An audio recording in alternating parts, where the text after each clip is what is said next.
Hey there folks, and welcome to this video. The BTCC is back. Let's get ready for the new season. Let's talk about the Donington Park National Circuit, the season opener for the 2025 season.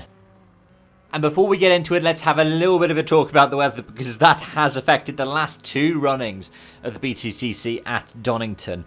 In fact, it affected it, 2 years ago, when Nick Hamilton was able to get a wonderful finish in front of his brother, Sir Lewis Hamilton, who was there present, following along with the BTCC action. But the weather could affect this weekend. It's less likely till the Sunday. Look at the BBC right now. It's saying a potential of about 24% in precipitation at around 11 AM through to about 2 o'clock, where it drops down to 13, and then towards the end of the day it drops down to around 5%. Saturday's more likely to be affected though, with it being nearly 40% chance between the hours of 8 and 11, and peaking actually between 2 and 5 at around 50% chance of rain. So it could be that you will see some wet qualifying and maybe a couple of wet races, because we have some races on the Saturday as well as some early on the Sunday.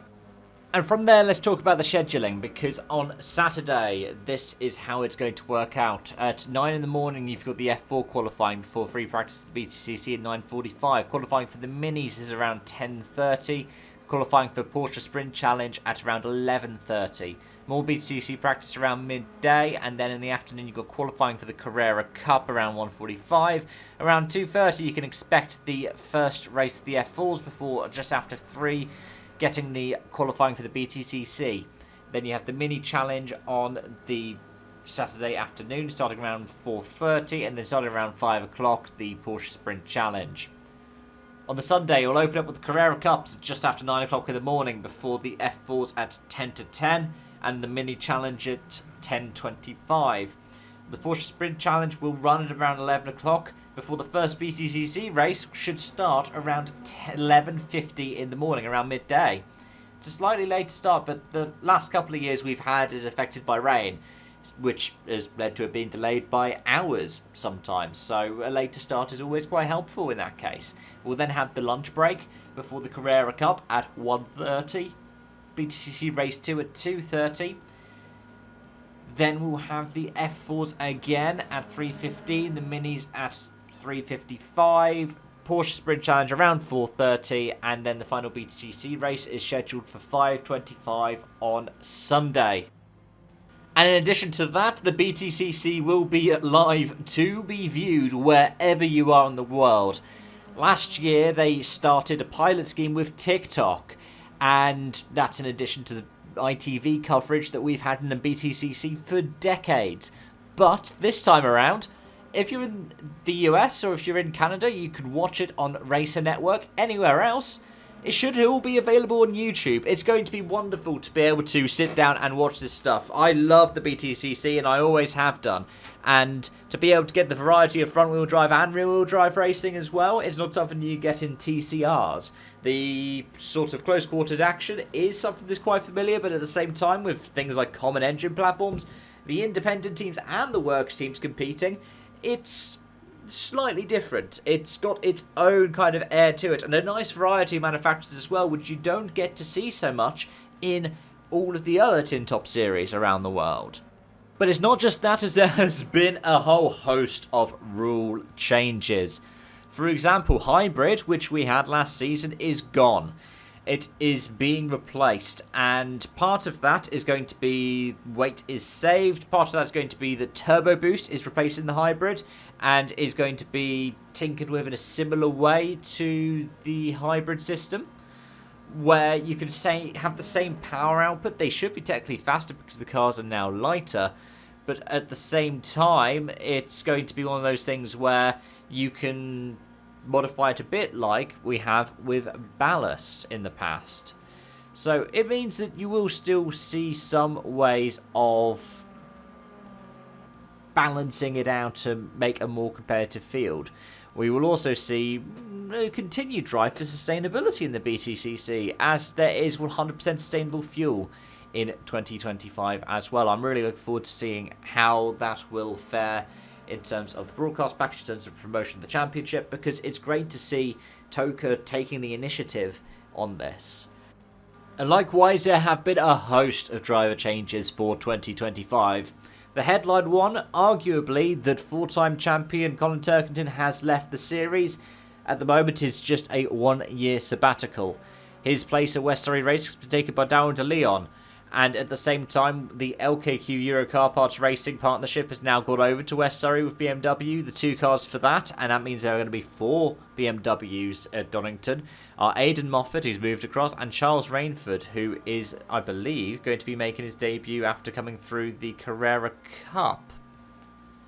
At Team Virtue, whilst we will still see Tom Chilton there, and whilst we will still see Tom Ingram, Adam Morgan has come across, gone back to front-wheel drive, having been with BMW, whilst Michael Crease will start the season, and I believe Senna Proctor will take over in the second half of the season in that 4th machine.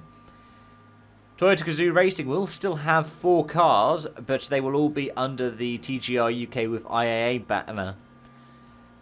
Aaron Taylor-Smith will be moving across, and Gordon Shedden will be rejoining the BTCC. It'll be great to see Flash back behind the wheel with that number 52.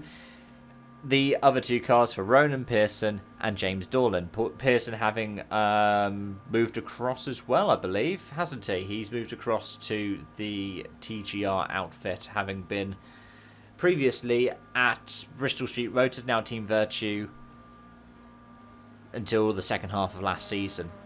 Napa Racing, however, remains unchanged. Dan Cam, Robo, Sam Osborne and Ash Sutton, their 4 entries. Then in the independent, One Motorsport return. We have Hondas back on the grid. It's going to be a lot of fun. Stephen Jelly and Josh Cook are going to be the drivers. Cook having gone across from Toyota back to driving a Honda with a familiar team and a familiar car. Let's see how he does. He's usually been pretty good at Thruxton, which is, more towards the middle of the season. It's round 4 this time round, but he has been very competitive in the Honda in the past. The Cooper Leon, we're going to have 3 of them, all entered for the Jack Sears Trophy. Rocket Racing of Unlimited Motorsport will be fielding Dexter Patterson and Max Hall, whilst Powder Monkey Brewing Company with Ezidok will be entering Nick Hamilton. Nick Hamilton making his return. I mentioned it earlier. It'll be great to see Hamilton back on the grid, and let's see how he performs. Restart Racing, who were previously running Cooper Leons, are now running the Virtue-built Hyundai-powered i30 fastback end performances for Chris Smiley and Dan Lloyd.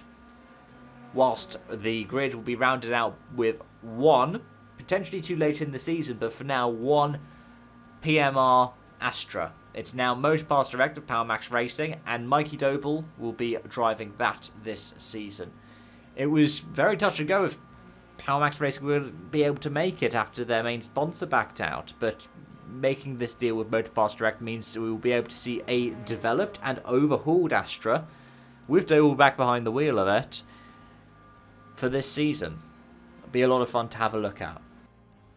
Turn the clocks back 12 months, and Tom Ingram won the first 2 rounds of the season from Ash Sutton with Jake Hill in 3rd. And then in race 3 it was Aidan Moffat that took the win, with Colin Turkington in 2nd and Ash Sutton in 3rd. That was the start of a run of 7 races in a row in which Ash Sutton was on the podium but didn't win.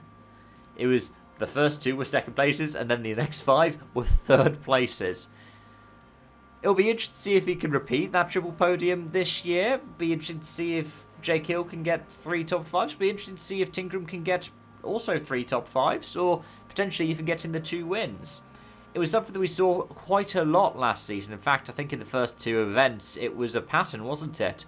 That one driver won the first 2 races, someone else won the 3rd one.